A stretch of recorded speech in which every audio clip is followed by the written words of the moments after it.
Olá, queridos irmãos, eu sou o pastor Alexandre Dutra e esse é o nosso devocional diário. O título do nosso devocional de hoje é A Onipotência de Deus. Para isso, eu convido você a abrir a sua Bíblia lá no primeiro livro da Bíblia, em Gênesis, capítulo 17, e nós vamos ler o versículo de número 1. Gênesis 17, 1. Diz assim as Sagradas Escrituras: Sendo, pois, Abraão da idade de 99 anos, apareceu o Senhor a Abrão e disse-lhe: Eu sou Deus Todo-Poderoso, anda em minha presença e sê perfeito. Nós vamos tratar, então, sobre esse atributo maravilhoso da pessoa do nosso Deus, que é a onipotência. A palavra onipotência também vem de duas palavras latinas, a soma de duas palavras latinas, omnis, quer dizer todo, toda, e potência, que quer dizer potência ou poder, que significa uma força absoluta, né? Portanto, onipotência é uma palavra teológica para dizer que Deus tem todo o poder. E a onipotência também é um dos atributos naturais, ou seja, intrínseco a Deus, só Ele é, né? E que Ele não compartilha, é incomunicável, e nenhum outro ser tem esse atributo, somente o Senhor, só Ele é todo-poderoso, só Ele tem todo o poder, tá bom? E o vocábulo onipotência, então, vem dessa palavrinha que nós temos aqui em Gênesis 17, 1, que diz: Eu sou o Deus Todo-Poderoso. A palavra hebraica aqui, né, uma expressão hebraica, El Shaddai. Então, o El Shaddai, o Deus Todo-Poderoso, né, daqui que vem esse conceito teológico, né, de onipotência, do Deus que é todo-poderoso, El Shaddai em hebraico, tá bom? Bem, a onipotência é o atributo de Deus que lhe permite fazer tudo o que for de sua vontade. Então, percebam que, enquanto a liberdade de Deus se refere ao fato de não haver constrangimentos exteriores às decisões de Deus, a onipotência divina, então, refere-se a seu próprio poder de fazer o que Deus decide fazer. Isso é muito interessante, e é claro, quando a gente pensa em que Deus pode fazer todas as coisas, nós vamos então trabalhar aqui numa definição mais assim teológica, para lançar um pouquinho mais de luz naqueles textos que nós vamos ler na sequência, que mostra esse seu poder absoluto, esse ser todo-poderoso na Sagrada Escritura. Mas uma definição que eu acho que vale a pena ser dada é a seguinte: o poder de Deus não é condicionado, nem limitado por qualquer pessoa fora dele mesmo. O poder, ou seja, a eficiência de fazer acontecer as coisas, é um atributo de Deus. Deus é a sua causa Deus é a causa originadora do universo e nele seu poder opera sempre. Então, em outras palavras, como nós entendemos que Deus é o Criador de todas as coisas e Ele tem poder para fazer essas coisas, Ele é, então, o único ser independente para fazer todas as coisas, que inclui somente o seu desejo, a sua vontade, o seu querer.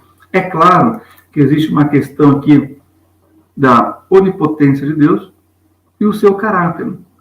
Por quê?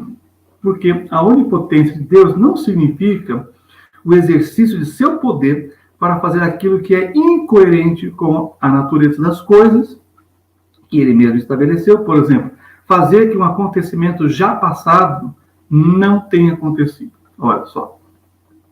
Se Deus realizou algo no passado, isso vai permanecer. Ele não vai mudar isso, porque isso, né, não está de acordo com o seu caráter. Agindo assim não está de acordo com o seu caráter. Tá bom? Para Deus, por exemplo, o que é impossível? Há alguma coisa impossível para Deus? Só aquilo que vai contra o seu próprio caráter, seu caráter que é santo, né? Por exemplo, Deus é impossível, para Deus é impossível mentir, para Deus é impossível pecar, para Deus é impossível morrer, fazer com que o errado seja certo, porque isso vai contra o seu caráter. Então, Deus realiza tudo, mas dentro daquilo que está estabelecido em seu caráter, em sua santidade e aquilo que é a verdade. Deus pode todas as coisas, então, que estejam em harmonia com o seu caráter, que é santo e perfeito. Bem, quando pensamos nisso, nós podemos resolver certas questões filosóficas que são colocadas diante da teologia. Por exemplo, se Deus pode todas as coisas, ele pode criar uma pedra que ele mesmo não possa levantar? Ora, jamais ele faria isso, porque vai contra, né? Vai contra, melhor dizendo, a sua essência, da sua natureza, que é santo e perfeito, que jamais ele faria algo que não teria um propósito e para evidenciar, inclusive, a sua onipotência. Então, quer dizer que, mesmo que essas coisas sejam imaginadas e pensadas, elas têm que ser trabalhadas e desenvolvidas dentro daquilo que envolve todos os atributos de Deus, como a sua santidade, a sua perfeição e, claro, a sua onipotência. Tá bom? Espero ter sido um pouco mais claro nessa definição e nessa colocação, porém, vai ficar melhor compreendido quando nós formos para a parte prática, né, das Sagradas Escrituras, que mostra Deus como onipotente. E para isso, então, eu convido você às nossas lições espirituais, de acordo com essa doutrina da onipotência de Deus. Vamos lá, então. A onipotência de Deus nos revela que Ele realizará seus propósitos. Agora eu convido você a ir comigo para Jó, capítulo 42, versículo 2. Então, a onipotência de Deus revela que Ele realizará seus propósitos. Vamos lá, então. Jó, capítulo 42, e nós vamos ler o versículo 2, que diz assim, acompanhe comigo. Jó 42, 2 diz: Bem sei eu que tudo podes, e que nenhum dos teus propósitos pode ser impedido. Percebo que toda a experiência de Jó com Deus em relação ao Deus Criador, o Deus Todo-Poderoso, inclusive o Deus que tem controle sobre a vida das pessoas por ser um Deus soberano, ainda assim, ele vai dizer aqui, olha, o seu todo poder, né, a sua onipotência está nessa palavrinha. Bem sei eu que tudo podes. Porque o Senhor vai mudar, né, o último estado de Jó, né, de enfermidade, de lepra, de toda a tragédia que passou, nós sabemos da história, e vai mudar isso. E vai transformar coisas boas na vida de Jó, e ele vai receber dobradamente tudo aquilo que foi de bom de Deus na sua vida. Então, quando a gente pensa nisso, a palavrinha eu sei que tudo podes é a palavra onisciência, é a palavra que nós vemos lá em Gênesis, El Shaddai, o Deus Todo-Poderoso. E é claro, quando a gente pensa no que Deus tudo pode, nos seus propósitos, né? E que nenhum dos seus propósitos pode ser impedido. Bem, ainda em Jó, vamos para o capítulo 1 agora, versículo 12. Jó, capítulo 1, versículo 12. E aqui nós temos uma outra informação do El Shaddai, do Deus que é onipotente. Ele tem todo o poder sobre as demais potestades. Quando nós sabemos da história de Jó, sabemos que a ação de tragédia, de desastre, de enfermidade, né, de morte, foi causada por Satanás, mas sob a permissão divina.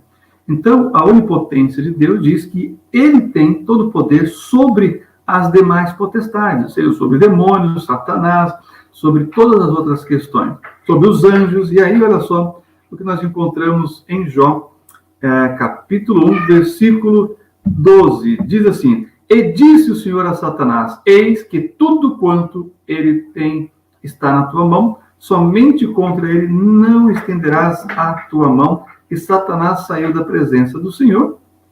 E aqui, resumidamente, no capítulo 1, né, nesse versículo, Deus então permite. Porque se Deus não permitisse, Satanás não teria poder algum sobre a vida de Jó. E é claro que nós trabalhamos uma outra questão, que é a vontade permissiva de Deus. Quando Deus permite que alguma coisa aconteça, e é claro, isso dentro daquilo que é a soberania do Senhor.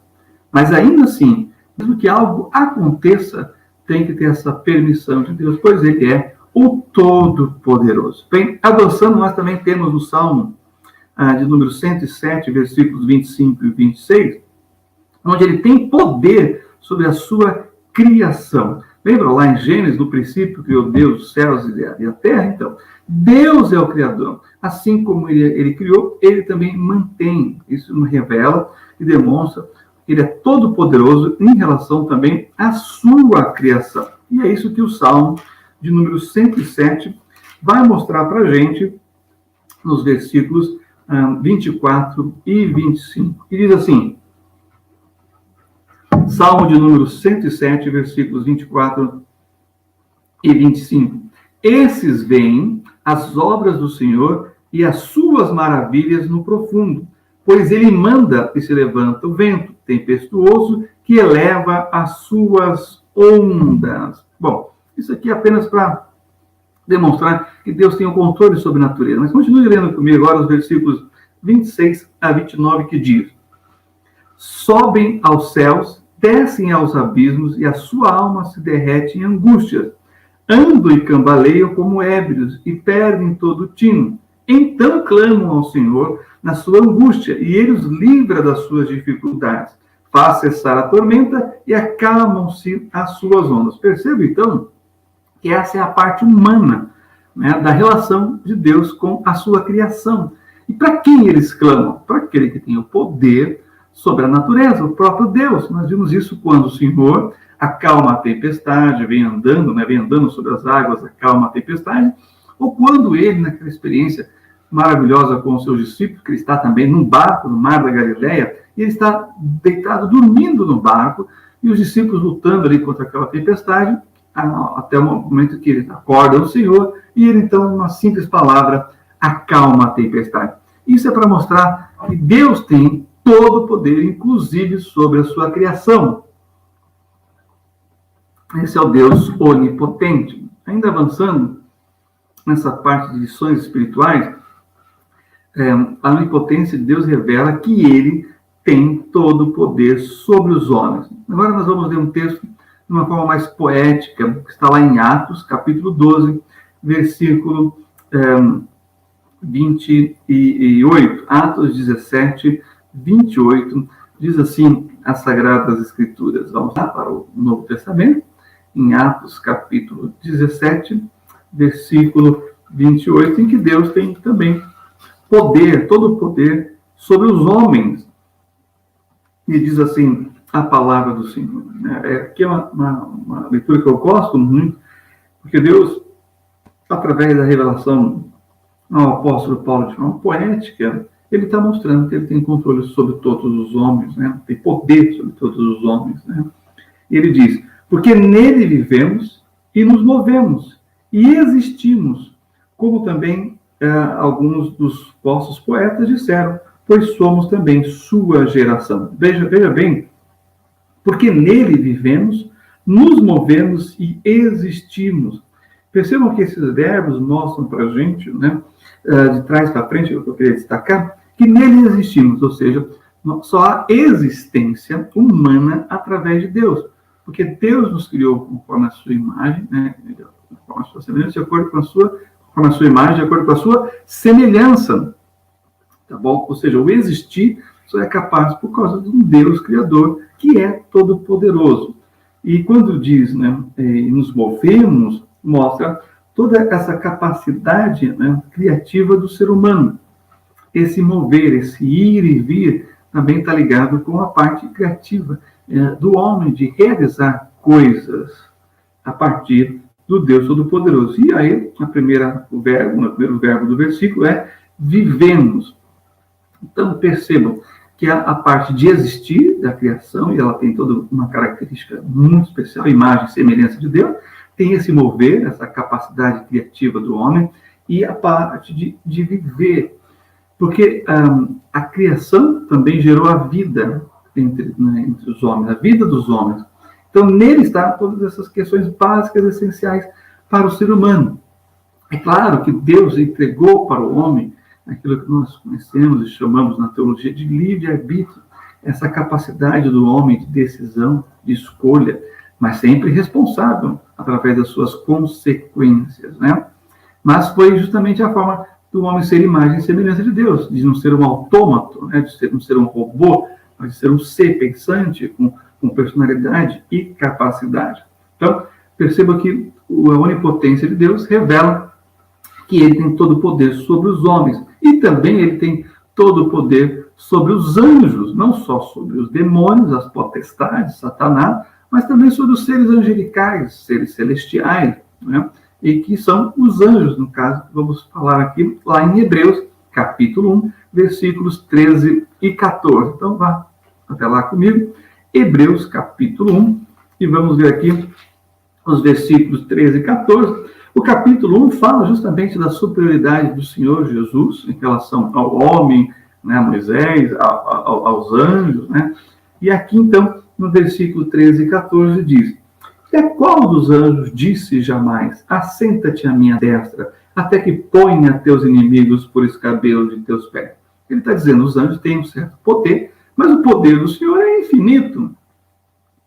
E o versículo 14 diz: "Não são, porventura, todos eles espíritos ministradores, enviados para servir a favor daqueles que hão de herdar a salvação?" Olha que coisa maravilhosa. Os anjos têm a obediência e o dever de servir a Deus, e com propósito eles foram criados para louvor da sua glória, para serem os seus mensageiros, e anjo quer dizer isso, mensageiro, né? A palavra ângelos no grego e malak em hebraico é esse, o mensageiro do Senhor. Ou seja, Deus tem todo o poder sobre eles e eles vão fazer aquilo que lhe apraz, lhe agrada. Na declaração doutrinária do Bancroft, né, na sua teologia sistemática, ele vai dizer: "Os santos anjos estão sob o domínio divino e sujeitos à vontade de Deus." Então, perceba que o Senhor, nosso Deus, é o Deus Todo-Poderoso, o El Shaddai, sobre a sua criação, sobre o homem, sobre os demônios e também sobre os anjos. E os seus propósitos serão realizados, concluídos. Propósitos santos, perfeitos, na relação de Deus com a sua criação. E por último, eu quero dizer que para Deus não há nada difícil ou impossível. Vá comigo agora para Mateus capítulo 19, versículo 26. Vamos até lá? Mateus 19, 26. Nós temos aqui uma passagem maravilhosa em que o Senhor Jesus está conversando com seus discípulos sobre a questão da salvação e no contato que ele teve, no encontro que ele teve com o jovem rico, né? E ele vai dizer uma coisa que vai mexer com os discípulos sobre quem pode ser salvo, né? Como se a salvação pudesse, né, ser conquistada pelo homem, ser comprada pelo homem, né? Falando aqui do contexto do jovem rico. Não, a salvação é um dom de Deus. Por isso que Efésios vai dizer: "Porque pela graça sois salvos, por meio da fé, isso não vem de vós, é dom de Deus, não vem das obras, para que ninguém se glorie." Então os discípulos disseram: "Então como que isso é possível? Como que é possível alguém ser salvo, né? Se não for pelas obras?" Talvez esse era o pensamento da época aqui, que os discípulos estavam reproduzindo. Aí então o Senhor Jesus vai dizer, aqui em Mateus 19, versículo 26. "E Jesus, olhando para eles, disse-lhes: aos homens é isso impossível, mas a Deus tudo é possível." Então, olha que precioso que é essa declaração do Senhor. Para os homens, pode ser impossível. E existem muitos impossíveis para o homem. Embora o homem tenha muita capacidade dada por Deus, embora o homem possa ter realizado e vem realizando muitas coisas na área da ciência, da tecnologia, né? da biologia, né? Da biomedicina, da química, da engenharia genética, além dessas grandes obras e construções da engenharia moderna, Deus é o único que tem todo o poder. O homem é ainda assim limitado. Quando a gente pensa que estamos vivendo nesse momento histórico mundial de uma pandemia, de um vírus invisível, que tem trazido morte, doença, tem flagelado, né, as nações, que é o coronavírus, né, a chamada Covid-19, aí então a gente entende a impotência do homem e a potência de Deus. Ou seja, Deus é um ser onipotente. Aliás, ele é o único ser onipotente. Ele tem todo o poder. Ele é o El Shaddai. Então, com esse pensamento, com essa doutrina das Sagradas Escrituras, com essa verdade eterna, saibamos então que Deus pode realizar, inclusive, o impossível por você e para você. Isso, irmãos, é para despertar a nossa fé, a nossa confiança inabalável no Deus, que é o Deus El Shaddai, o Deus Todo-Poderoso. Amém? Que Deus abençoe ricamente a sua vida, no nome do Senhor Jesus Cristo. Se você gostou desse vídeo, se foi uma bênção para você, esse devocional, esse estudo que fizemos da Sagrada Escritura sobre esse tema tão profundo e complexo, não deixe de compartilhar. E se você ainda não é inscrito no nosso canal, se inscreva. E se você quer enviar esse vídeo para uma pessoa que precisa saber que Deus tem todo o poder para fazer infinitamente mais do que pedimos ou pensamos, também compartilhe. Amém, meus irmãos? Então, que Deus abençoe ricamente. E até a próxima, em nome do Senhor Jesus.